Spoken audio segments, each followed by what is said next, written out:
नमस्कार, आप देख रहे हैं आपके सांसद। आपके साथ मैं हूं प्रांजलि सिंह। आज की इस कड़ी में हम बात करने जा रहे हैं गिरिडीह की, एक ऐसा लोकसभा क्षेत्र जहां मधुबन की शांति है तो कोयला खदानों की हलचल भी है, वहां जहां विकास योजनाएं नई उम्मीद जगाती हैं और चुनौतियां नई जिम्मेदारियों की याद भी दिलाती हैं। गिरिडीह अपनी विविधता में अनोखा है।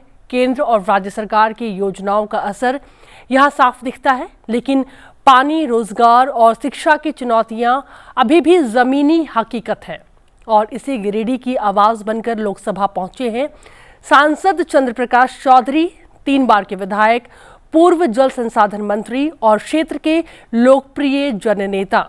केंद्र और राज्य सरकार की योजनाओं को गति देने के प्रयासों के बीच आज हम उनसे ही जानेंगे कि उन्होंने अपनी यात्रा के दौरान गिरिडीह के विकास को किस दिशा में आगे बढ़ाया है।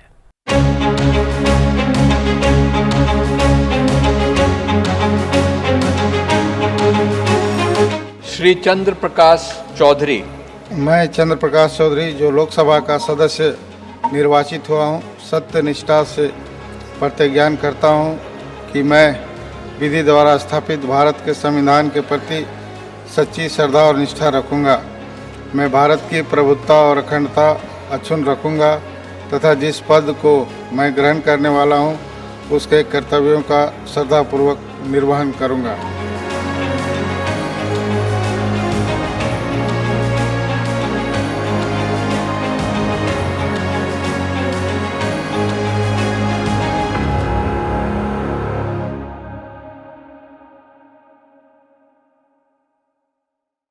चंद्र प्रकाश जी, स्वागत है आपका संसद टीवी पर। चलिए, धन्यवाद।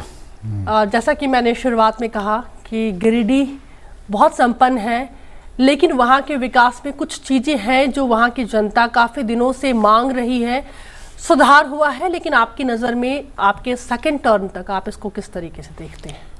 देखिए, गिरिडीह लोकसभा क्षेत्र बिल्कुल शांतिप्रिय क्षेत्र है और ख़ास करके वहाँ पे हमने देखा, जब से वहाँ पर नेतृत्व करने का अवसर मिला, उससे पहले भी हम 3 बार विधायक रहे, मंत्री भी रहे। उस समय भी पूरे झारखंड को मैंने बहुत नज़दीक से देखा, क्योंकि शुरू से ही हम लोग झारखंड आंदोलन से भी जुड़े रहे, मेरा परिवार जुड़ा रहा, तो इसलिए एक एक चीज़ का मुझे अनुभव है। पहले गिरिडीह पूरा उग्रवाद प्रभावित क्षेत्र था, जिसके चलते भी कई डेवलपमेंट कार्य जो होता था काफ़ी बाधित भी होता था। लोग डेवलपमेंट के कार्य को किस प्रकार से लोग विरोध करते थे, काम करने नहीं देते थे, लेकिन अब वो माहौल बिल्कुल समाप्त हुआ है और अभी काफ़ी तेज़ गति से भारत सरकार की योजनाओं को, राज्य सरकार की योजनाओं को हम लोग धरातल पर उतारने में हम लोग अभी सफल रहे हैं।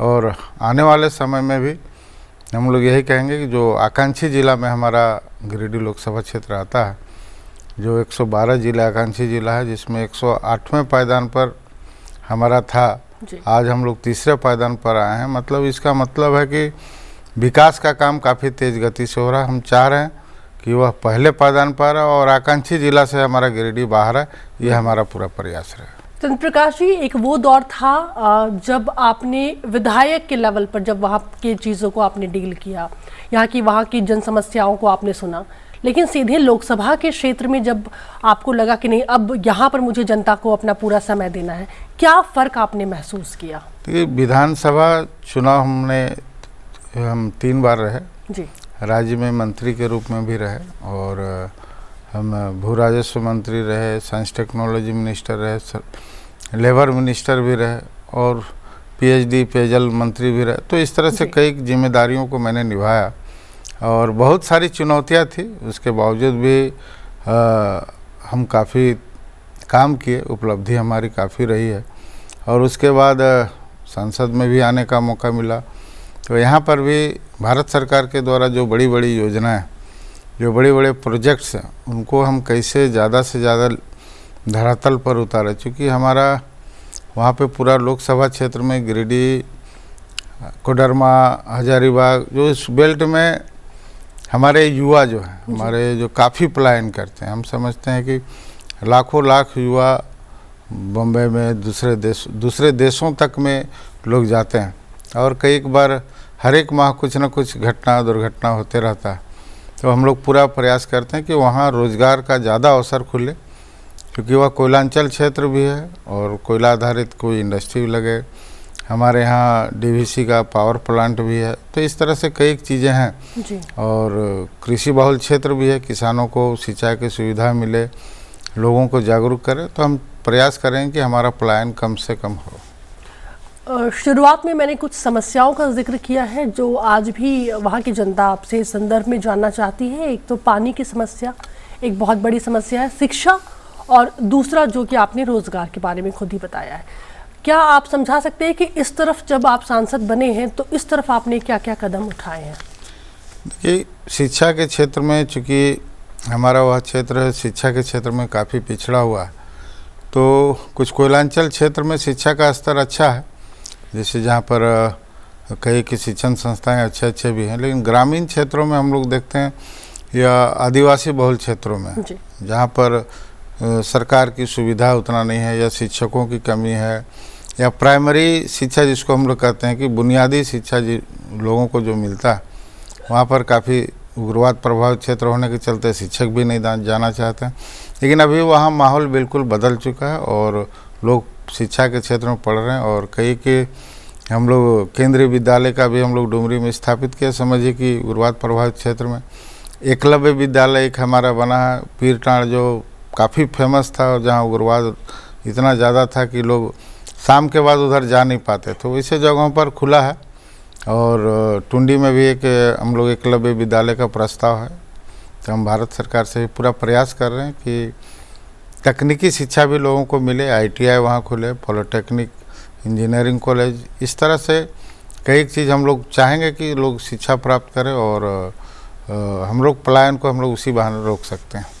अगला सवाल मेरा पानी को लेकर के था, क्योंकि आज भी कई घरों में पानी की समस्या बनी है। हालांकि केंद्र सरकार ने हर घर नल योजना को चलाया था, तो आप इस योजना को कहां तक लेकर के गए हैं अपने क्षेत्र में? चूँकि हम अच्छी तरह से जानते हैं, चूँकि हम राज्य सरकार में थे, PhD मिनिस्टर भी रहे हैं जी। तो उस समय नल जल योजना जो आदरणीय प्रधानमंत्री जी के द्वारा जो लागू किया गई, हम समझते हैं कि सबसे बड़ा योजना ये है। हम लोग राज्य में जिस समय हम लोग शुरुआत किए थे, मात्र 15 से 16% लोगों को, खास करके शहरी क्षेत्र में ही नल के द्वारा जल दिया जाता था। लेकिन हम अपने कार्यकाल में हम लोग लगभग 37% तक हम लोग उसको पहुंचाए थे और लगातार अभी चल भी रहा है। लेकिन दुर्भाग्य है कि अभी सारी योजनाएं ठप पड़ गई है, कोई भी काम नहीं हो पा रहा है। कारण जो भी है, राज्य सरकार के द्वारा हमेशा इस तरह के योजनाओं को उदासीनता की तरह देखा गया है। अब हम लोग भारत सरकार से भी हम लोग कह रहे हैं कि भाई जितना अधिक से अधिक हो सहयोग करें, क्योंकि आम जनता को शुद्ध पेयजल मिले। लोग पानी से ही, गंदा पानी पीने से ही लोग बीमार ज़्यादा पड़ते हैं, तो लोगों को स्वच्छ पानी मिले, हम लोगों का पूरा प्रयास रहेगा। चंद्र प्रकाश जी, हालांकि आपने खुद ही इस बात को छेड़ा है, तो मैं आपसे ये जानना चाह रही हूँ कि मान लीजिए कि राज्य सरकार में इस समय वहाँ पर में किसी और पार्टी की सरकार है, तो क्या ये बहुत बड़ी समस्या होती है, या फिर अगर आप अपनी योजना को आगे बढ़ाना चाहते हैं उनकी मदद के साथ में, तो उसमें भी सांसदों को समस्या आती है? क्या होता है? देखिए, चूँकि सरकार नहीं रहने के चलते में सारे राज्य सरकार और भारत सरकार में तालमेल की कमी होती है। और हम लोगों के द्वारा पैसे की कमी नहीं, भारत सरकार के द्वारा हमेशा राज्य सरकार को सहयोग मिलता है, किसी भी राज्य को, चाहे पक्ष की सरकार हो या विपक्ष। लेकिन कहीं ना कहीं होता है कि भाई इसमें नाम का कि भाई भारत सरकार का नाम होगा तो उस योजना को धरातल पर उतारने में कठिनाई होती है। तो राज्य सरकार इस तरह का अड़ंगा कहीं कहीं लगता है। बंगाल में भी आप देखिए, जो इतना बड़ा योजना था स्वास्थ्य बीमा योजना, उसको उतारने में कठिनाई हो रहा था। उसी प्रकार राज्य में भी हो रहा है। प्रधानमंत्री आवास योजना लाने में भी कठिनाई हो रही है। तो कहीं ना कहीं है थोड़ा, तो हम लोग प्रयास करेंगे। भाई विकास का काम है, आम जनता को जो सुविधा देना, चाहे राज्य सरकार हो या भारत सरकार हो, दोनों को मिलकर तालमेल मिलाकर ये काम करना चाहिए। बात करते हैं हम हेल्थ सेक्टर के बारे में। चंद्र प्रकाश जी, आज भी आपके क्षेत्र में एक और समस्या जो है आपकी जनता ने कहा है आपसे पूछने के लिए कि इस सेक्टर में आप काम क्या कर रहे हैं, क्योंकि जिन विधानसभा क्षेत्रों की मैं बात करूं जो कि आपके लोकसभा क्षेत्रों के अंतर्गत आते हैं, तो उनको अगर कोई बहुत बड़ी समस्या किसी को होती है तो आज भी लोग रांची की ओर मुखर होते हैं या फिर लोगों को दिल्ली आना पड़ता है। तो इस संदर्भ में आपकी क्या प्लानिंग है? देखिए, हेल्थ बहुत बड़ी समस्या है पूरे राज्य का। यहाँ पर हम लोग जब पब्लिक से जुड़े रहते हैं तो कई के सूचनाएं मिलती रहती है, टेलीफोन में भी सूचनाएं मिलती रहती है कि हम लोगों को योजना का लाभ नहीं मिल पा रहा है। जिस सरकार के द्वारा, राज्य सरकार के द्वारा भी आम लोगों को असाध्य रोग बीमारी के लिए इलाज का पैसा मिलता है, फिर भारत सरकार के द्वारा भी मिलता है। तो जानकारी के अभाव में भी कई के लोगों को काफ़ी समस्या का सामना करना पड़ता है। तो हम लोग चाह रहे हैं कि स्वास्थ्य सुविधा लोगों को ज़्यादा से ज़्यादा बेहतर मिले। इसके लिए कई के मेडिकल कॉलेज खोलने का प्रस्ताव है। अभी हम लोग भारत सरकार से हम लोग ESI मजदूर का मेडिकल कॉलेज खोलने का प्रस्ताव अभी आया है। तो हम लोग लगातार प्रयास में हैं कि लोगों को सुविधा मिले। प्रखंड स्तर पर भी हम लोग देखते हैं कि डॉक्टरों की कमी, नर्सेज की कमी, टेक्निकल हैंड जो हमारे उसकी कमी, और रहने के कारण भी लोगों को शहर जाना पड़ता है या दिल्ली आना पड़ता है। जो लोग सक्षम हो तो आते हैं, लेकिन इंश्योरेंस के द्वारा भी जो सुविधा मिलता है वो अभी नहीं मिल पा रहा है। बहुत से हम लोग भी जानते हैं कि सरकार की बहुत सारी योजना है, लोगों को जानकारी के अभाव में लोग वंचित रहते हैं। इसलिए लोगों को जागरूक करना या शिक्षित करना, लोग पढ़ेंगे, शिक्षित होंगे तो निश्चित तौर पर लोग अपने अधिकार के लिए, अपने हक के लिए आगे आएंगे, और जानकारी रहेगा तो उसका लाभ उनको मिल सकेगा। जी चंद्र प्रकाश जी, एक तो इस गवर्नमेंट में हमने एक और बहुत सकारात्मक पहल देखी कि यहाँ पर जिला, बूथ, ब्लॉक स्तर पर बहुत ही विस्तार से काम किया जा रहा है। तो क्या सर आपने भी अपने क्षेत्र में ऐसे पहल को किया है, वहाँ पर जो आंगनबाड़ी योजनाएं हैं या फिर जो ब्लॉक लेवल पर लोगों को खड़ा करना, वॉलंटियर्स को खड़ा करना, ताकि वो लोगों तक जानकारियों को पहुँचाए, इसके लिए आपने कोई ऐसी पहल की है? ये हम लोगों का जो क्षेत्र है, जो ग्रामीण क्षेत्र है या प्रखंड स्तर का जो क्षेत्र है जी, उसमें लोगों को जागरूक करना, और ख़ास करके युवाओं को जी, जो हमारी नई पीढ़ी है उनको जागरूक करना और उनको सही दिशा पर ले जाना। क्योंकि शुरुआत में ही हम लोग देखते हैं कि हमारे युवा काफ़ी भटकते हैं, कुछ पढ़ाई लिखाई, रोज़गार नहीं मिलने के चलते भी लोग गलत रास्ते पर चले जाते हैं जी। और अभी सबसे बड़ा कार्यक्रम भी हम लोगों का चल रहा है, खेल महोत्सव का कार्यक्रम चल रहा है, जिसमें युवाओं को उचित प्लेटफॉर्म मिले, चाहे स्पोर्ट्स में हो, फुटबॉल हो, क्रिकेट हो, एथलेटिक्स हो, हर क्षेत्र में लोगों को हम लोग जोड़ने का प्रयास कर रहे हैं ताकि हमारे युवा सही रास्ते पर चलें। आगे बढ़ते हैं, बात करते हैं सड़क परियोजनाओं की और रेल परियोजनाओं की। तो क्या आने वाले समय में कोई ऐसी घोषणा है जिसके बारे में आप हमें बताना चाहेंगे, हमारे जरिए अपनी जनता को बताना चाहेंगे कि जिन परियोजनाओं पर काम चल रहा है, रेल और सड़क? देखिए, सबसे बड़ी योजना है जो हमारा है, और गांव के लोगों को कनेक्टिविटी देना हम लोगों का उद्देश्य भी है, और उसी के तहत प्रधानमंत्री सड़क योजना जी, जो काफ़ी महत्वपूर्ण और काफ़ी सफल योजना है। ये योजना प्रधानमंत्री अटल बिहारी वाजपेयी जी के नेतृत्व में शुरुआत हुआ था और वो आज भी चल रहा है। शुरुआत में हम लोगों ने 1000 आबादी वाले पंचायत को, गांव को जोड़ा, फिर 500, फिर अभी 50, इस तरह से चल रहा है, लगातार चल रहा है। तो हम यही समझते हैं कि हर घर को, हर गांव को, हर पंचायत की यदि 50 घर भी है तो उसको पक्की सड़क से जोड़ना ही उद्देश्य, और काफ़ी चल रहा है। सौभाग्य कि हम अपने पिछले कार्यकाल में लगभग 4500 किलोमीटर से ज़्यादा अपने लोकसभा क्षेत्र में हमने जोड़ने का प्रयास किया और जुड़े भी, और अभी भी काम चल रहा है। और लगातार जो भी प्रस्ताव आता है, आदिवासी बहुल क्षेत्र में कम आबादी भी है तो उसको भी सड़क से जोड़ना, ये हम लोगों का मुख्य उद्देश्य रहा। और रेलवे परियोजना जो आम लोगों के लिए काफ़ी महत्वपूर्ण है, जिस प्रकार से कोरोना काल में हम लोगों का कई ट्रेनें रद्द हुई थी, बहुत सारे ट्रेनों को हमने शुरुआत किया और करीब हमको लगता है 50 से भी अधिक ट्रेन का जो ठहराव वंचित हुआ था उसको हमने ठहराव किया। और प्रधानमंत्री जी के द्वारा जो अमृत भारत के तहत जो स्टेशन को जो आधुनिकीकरण रूप करना, जहां हमारे पैसेंजर हैं, हमारे लोगों को सुविधा देना, ठहरने का एक्सप्रेस एयरपोर्ट की तरह सुविधा लोगों को मिले, इसके तरह हम अपने लोकसभा क्षेत्र में 7 ऐसे स्टेशन जो महत्वपूर्ण स्टेशन हैं, जैसे हमारा हो गया कतरास हो गया, गिरिडीह का स्टेशन हो गया, फिर आपका इस तरह से 5 स्टेशन है जी, गोमो स्टेशन है। तो 5 स्टेशन से ज़्यादा स्टेशनों को हमने आधुनिकीकरण के लिस्ट में हम लोगों को चढ़ा, अमृत भारत के तहत चला। चलिए, और कुछ नई परियोजना है जी जो काफ़ी महत्वपूर्ण है। जो गिरिडीह, जो हमारा ज़िला, जो पारसनाथ स्टेशन से लेके गिरिडीह को जोड़ना, फिर धनबाद से गिरिडीह को जोड़ना, ये परियोजना चल रहा है और हम चाहेंगे कि जल्द से जल्द प्रारंभ हो। चंद्र प्रकाश जी, क्या अगर किसी परियोजनाओं की शुरुआत का बीड़ा अगर आप उठाते हैं अपनी जनता के लिए, तो एक टाइम फ्रेम निश्चित करते हैं या फिर आपको लगता है कि नहीं इसको समय लग सकता है, या फिर आपके माइंड में रहता है कि नहीं मुझे इतने समय में कर लेना है?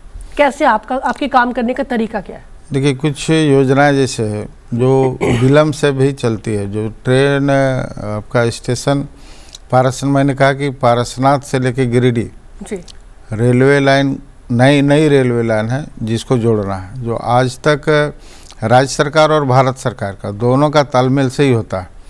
तो राज्य सरकार के द्वारा अभी तक कोई पहल नहीं हो पा रहा, चूँकि भूमि अधिग्रहण का मामला होता है।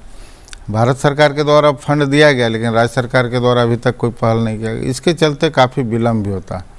तो हम चाहते हैं कि रेलवे परियोजना ऐसे भी काफ़ी स्लो होता है, तो उसका शुरुआत जल्द से जल्द हो, ताकि उस समय सीमा के अंदर, क्योंकि उसका समय से नहीं होने से उसका लागत भी बढ़ते चला जाता है। तो हम लोग प्रयास करते हैं कि जल्द से जल्द हो। बिल्कुल, आगे बढ़ते हैं, बात करते हैं कुछ केंद्र की महत्वपूर्ण योजनाओं के बारे में, जैसे कि PM आवास योजना हो गया या फिर गरीब कल्याण योजना हो गया। इसके बारे में क्या जानकारी है सर आपके पास में, क्या अपडेट हमारी जनता को देना चाहेंगे आप? देखिए, प्रधानमंत्री आवास योजना जी, एक प्रधानमंत्री सड़क योजना, प्रधानमंत्री आवास योजना भी उतना ही ज़्यादा महत्वपूर्ण है जी, कि आम गरीब को जिसका कच्चा मकान उसको पक्का छत देना प्रधानमंत्री जी का उद्देश्य है। और तो लगभग हमारे झारखंड जैसे राज्य में प्रधानमंत्री आवास योजना काफ़ी तेज़ गति से बना भी, बीच में विलम्ब भी हुआ है, तो फिर से प्रधानमंत्री जी 4 करोड़ प्रधानमंत्री आवास योजना पूरे देश में फिर से बनाने का निर्णय हुआ है जी, अगले 5 वर्ष में। तो हम समझते हैं कि हर व्यक्ति को पक्का छत मिलेगा, जो उद्देश्य है। और राज्य सरकार के द्वारा भी कई योजनाएं चलती है जिससे आम लोगों को, गरीब लोगों को आवास मिले। गरीब कल्याण योजना के लिए हम लोग भारत सरकार के द्वारा कोरोना काल से ही राशन देने का योजना है, और गरीबों को कैसे ज़्यादा से ज़्यादा रोज़गार मिले, स्वरोज़गार के लिए भी, महिलाओं को रोज़गार से जोड़ने के लिए भी हर तरह का योजना चल रहा है। और हम लोग बीच बीच में जाते भी हैं, भारत सरकार की तरफ से प्रखंड स्तर पर जब कोई कार्यक्रम होता है तो हम लोग जाते भी हैं और लोगों से मिलते भी हैं। जी, एक और बहुत महत्वपूर्ण योजना खास करके आपकी बेटियों के लिए, आपके क्षेत्र की, जैसे कि अगर मैं लक्ष्मी लाडली योजना की बात करूं, या फिर जो विकलांग छात्रवृत्ति उसके लिए आप लोग इस योजना के लिए भी देते हैं, तो इसको कैसे आप मॉनिटर करें सर, इन 2 महत्वपूर्ण योजनाओं को? देखिए, अभी वही तो मैं कह रहा हूँ कि अभी राज्य सरकार की ओर से और भारत सरकार की ओर से जो अभी बच्चों को जो पढ़ने का स्टाइपेंड मिलता है जी, समय से नहीं मिलना भी एक बहुत बड़ा दुर्भाग्य है, क्योंकि अभी देखते हैं कि पिछले 2-3 वर्षों से अभी तक बच्चों को पैसा नहीं मिला।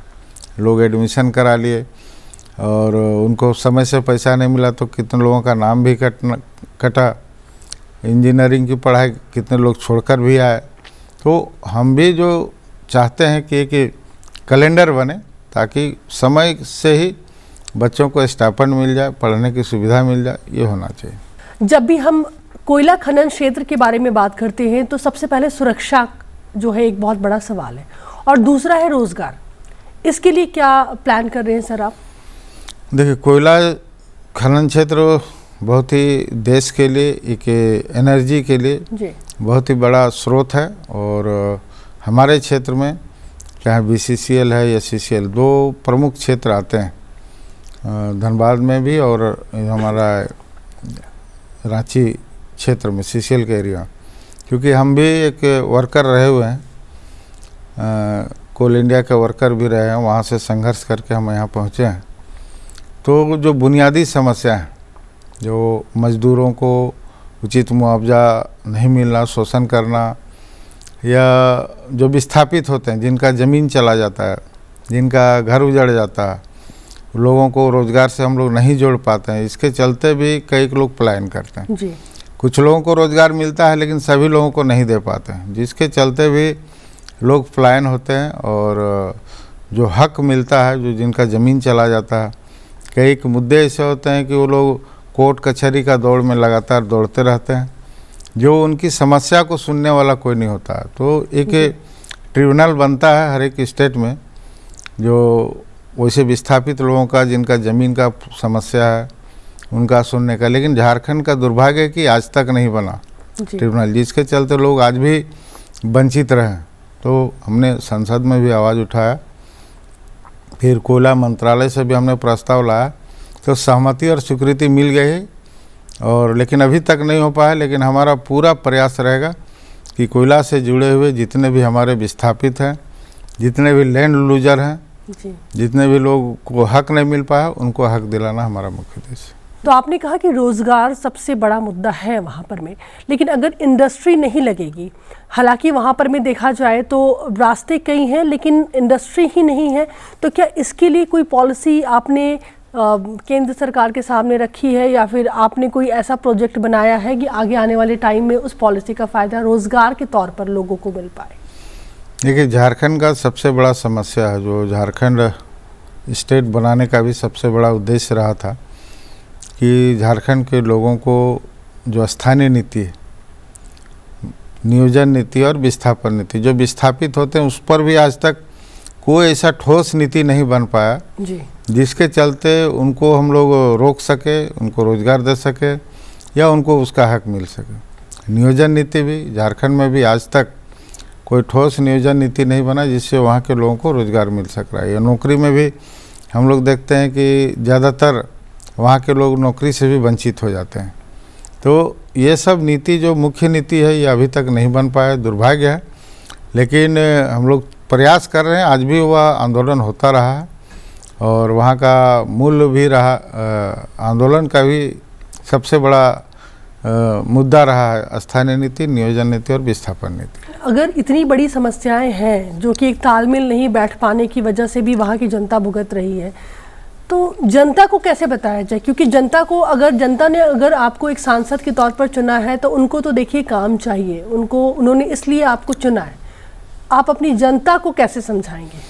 ये बहुत ही अच्छा प्रश्न है। और लोगों को रोज़गार देना और लोगों को पलायन को कम करना, पलायन तो अच्छा नौकरी मिलता है तो लोग दूसरे राज्य, दूसरे शहर भी जाते हैं, लेकिन जो हमारे मजदूर जो दूसरे राज्य में जाते हैं, दूसरे देश में जाते हैं, तो उनको कैसे कम से कम गृह क्षेत्र में ही हम उनको रोज़गार दें, यह प्रयास रहेगा। क्योंकि सभी लोगों को नौकरी देना भी संभव नहीं है, तो लोगों को स्वरोजगार से जोड़ना, लोगों को कृषि क्षेत्र में भी जोड़ना। कृषि भी एक बहुत बड़ा पलायन को रोकने का साधन है, क्योंकि शिक्षा की सुविधा हम देंगे तो निश्चित है लोग, ज़मीन तो है लेकिन मेरे पास सुविधा नहीं, जिसके चलते भी लोग पलायन करते हैं। तो इस तरह से हम लोगों को राज्य सरकार और भारत सरकार की जो योजना है, योजनाएं भी बहुत है, लेकिन योजना धरातल पर कैसे अच्छा ढंग से उतरे, इसके लिए हम लोग को प्रयास इतनी अच्छी सर वहाँ की मिट्टी है झारखंड की, इतना अच्छा मौसम भी वहाँ पर काफ़ी सपोर्टिव है, कृषि है, उसके क्षेत्र में जो तसर है या फिर बागवानी है, तो उसके लिए आप जो छोटे छोटे जो किसान हैं उनको कैसे लाभ पहुँचाया जाए, इसके लिए हमारे सांसद क्या कर रहे हैं? ठीक है, मैंने पहले ही कहा कि हम लोग हमेशा, जैसे भी कृषि क्षेत्र में धान का उत्पादन हुआ, काफ़ी हुआ इस बार, लेकिन सरकार के द्वारा जो धान खरीद का जो केंद्र खुलता है अभी तक चालू नहीं हुआ। अब नतीजा क्या होता है कि लोग औने पौने दाम में, सस्ते दाम में लोग धान बेच देते हैं। और कब सरकार का शुरू होगा, जब धान लोग बेच के ख़त्म कर देंगे। तो इस तरह से योजनाएं हमारे पास है, लेकिन उसको समय से कैसे हम लोग उतारें या समय से क्रय उसका हो जाए तो किसानों को भी उचित मुआवजा मिल जाएगा, तो उन लोगों का भी जो कर्ज है या उन लोगों को भी आगे काम करने का, खेती करने के लिए उन लोगों को सहूलियत मिलेगा, या हमारा हरा फसल है या हमारा और भी खेती होता है उसको सही मुआवजा लोगों को मिले, तो उससे भी हम लोग रोज़गार को जोड़ सकते हैं। रोज़गार का सबसे बड़ा साधन भी पर्यटन है और झारखंड में पर्यटन की काफ़ी संभावना है जी। हमारे यहाँ काफ़ी बड़े धर्म स्थल भी हैं। हमारे यहाँ पारसनाथ पहाड़ जो झारखंड का सबसे ऊंचा पहाड़ भी है और जैन धर्म के लोगों का मुख्य धर्म स्थल भी है, संथाल का भी मुख्य धर्म स्थल है और कई महत्वपूर्ण चीज़ें, देवघर है जहाँ पूरे देश विदेश से भी लोग वहाँ पे आते हैं, तो हमारा रजरप्पा मंदिर भी है। तो इस तरह से उसको कैसे हम लोग ज़्यादा से ज़्यादा डेवलप करें, कम्युनिकेशन का साधन लोगों को दे ताकि लोगों को तकलीफ़ नहीं हो। ट्रेन की सुविधा, अभी एयरलाइंस की भी सुविधा हम लोग देने का प्रयास कर रहे हैं। अभी जी। हम लोग बोकारो ज़िला को भी एयरलाइन से जोड़ने का प्रस्ताव है कि ताकि वहाँ से आसपास के क्षेत्र के लोगों को हम लोग जोड़ सके। देवघर, रांची ही एक हवाई अड्डा है जहाँ पर लोगों को मूव करना पड़ता है। नहीं, अभी देवघर बना है, देवघर में भी अच्छा ट्रैफिक है और अभी हम लोग बोकारो का भी प्रस्ताव आया है, उस पर भी काम चल रहा है। हम लोग चाहते हैं कि जल्द से जल्द हमारे आसपास के क्षेत्र के जितने भी लोग हैं उनको फ़ायदा मिले। आने वाले जो समय बच गए हैं चंद्र प्रकाश जी, तो क्या कोई ऐसी 2 परियोजना आप मुझे बता सकते हैं, अपनी जनता को बता सकते हैं जो आपके लोकसभा क्षेत्र के लिए गेम चेंजर साबित हो सकती है, और इस बार कम से कम उन 2 परियोजनाओं को लेकर के आप कॉन्फिडेंट है कि ये तो जनता को मिलेगा और इससे उनका जीवन ज़रूर सुधरने वाला है? देखिए, सबसे बड़ी परियोजना भी हम लोग ला रहे हैं, जो हमारा पावर स्टेशन है, डीवीसी है। डीवीसी का 2 स्टेशन है, सीटीपीएस और बीटीपीएस 2 है, जहाँ पर 800x2 मेगावाट का 1600 मेगावाट का चंद्रपुरा में पावर प्लांट बहुत जल्द आने वाला है, जिससे हमको लगता है कि वहाँ पे हज़ार युवाओं को रोज़गार मिलेगा। और बीटीपीएस में भी 800 मेगावाट का प्लांट आने वाला है, सोलर प्लांट आने वाला है। हमें पूरा विश्वास है कि मैं अपने कार्यकाल में इन सारी परियोजनाओं को धरातल पर ज़रूर उतारूंगा।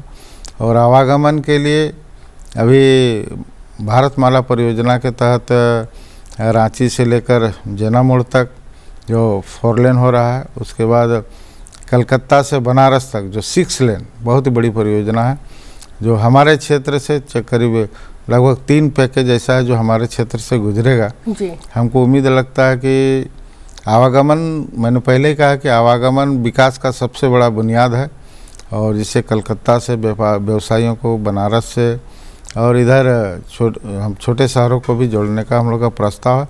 ये बड़ी परियोजना है, हम अपने कार्यकाल में पूरा करेंगे। और कई की टेक्निकल यूनिवर्सिटी भी है हमारे यहाँ है, कॉलेज की भी स्थापना हो रही है जी। तो और मेडिकल कॉलेज भी बन रहे हैं, तो इन सब चीज़ों से लोगों को सुविधा मिलेगी, हमारा प्रयास। चंद्र प्रकाश चौधरी अपनी जनता से कैसे मिलते हैं? अपने क्षेत्र में जब वो रहते हैं तो मुलाकात कैसे करते हैं? और क्या कहीं जनता के मन में ये बात तो नहीं है कि अरे ये तो मंत्री साहब थे, पता नहीं हमें समय मिलेगा या नहीं मिलेगा? क्योंकि देखिए, जो छवि एक बार आपकी बन जाती है, और चूंकि आप इतने बार कई बड़े पदों पर रहे हैं वहाँ पर और अभी भी हैं, तो वो एक वहाँ की जनता इतनी भोली है कि उनके दिमाग में ये बात है। आप कैसे इसको डील करते हैं? नहीं, ऐसा कभी नहीं रहा। लगातार हम इतने वर्षों से 3 साल विधायक रहे, 2 बार यहाँ सांसद रहे, 3 बार के विधायक रहे, तो हमें कभी ऐसा फील नहीं हुआ, क्योंकि हम लोग धरातल से और ज़मीन से जुड़े हुए। आम लोगों के लिए हम लोग उपलब्ध रहते हैं, हमेशा 24 घंटा मोबाइल में कभी भी सूचना दे सकते हैं। और ये शुरू से रहा है हमारा, या चूँकि लोकसभा क्षेत्र थोड़ा बड़ा होता है तो बहुत से कार्यों में होता है कि थोड़ा कमी महसूस होता है, लेकिन हमको भी तकलीफ़ होता है कि हर जगह एक ही साथ सब जगह जा पाना नहीं है। लेकिन विधानसभा स्तर में जब भी हम रहे हैं 3 बार, तो हर एक व्यक्ति के पास मैन टू मैन भी रहे और इसमें भी रहते हैं, लेकिन क्षेत्र बड़ा होने के कारण थोड़ा उपस्थिति उतना अधिक नहीं हो पाता है, लेकिन ज़रूरी रहता है तो वहाँ हम लोग ज़रूर जाते हैं। चलिए, अच्छी बात है। और अंत में आपसे मैं ये जानना चाहती हूँ कि उग्रवाद का जो एक ग्राफ हमने झारखंड में देखा था, आप अभी उसको कैसे देख रहे हैं? देखिए, कमी तो पूर्ण रूप से अभी तो समाप्त नहीं हुआ है, लेकिन मैं अपने लोकसभा क्षेत्र में जहाँ तक महसूस करता हूँ कि लगभग 90-95% समाप्त हो चुका है। उसी के चलते आज विकास का काम जो धरातल पर उतर रहा है, जो आसानी से उतर रहा है, जो आकांक्षी जिला जो हम पहले 108 नंबर में आते थे, अभी हम तीसरे स्थान पर आए, इसका यही साफ मतलब है कि उग्रवाद प्रभावित क्षेत्र में काफ़ी कमी आया है।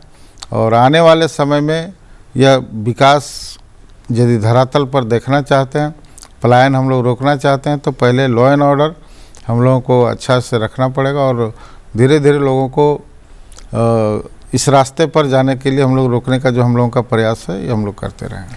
और उम्मीद है चंद्र प्रकाश चौधरी की आपकी बात आपकी जनता तक हमारे इस कार्यक्रम के माध्यम से ज़रूर पहुंची होगी।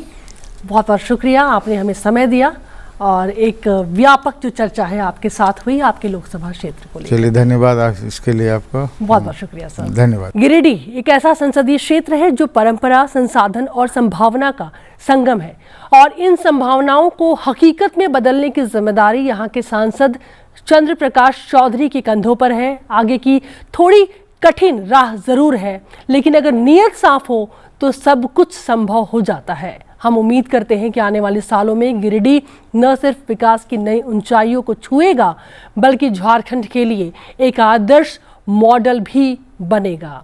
आज के लिए इतना ही। आप देखते रहे संसद टीवी। नमस्कार।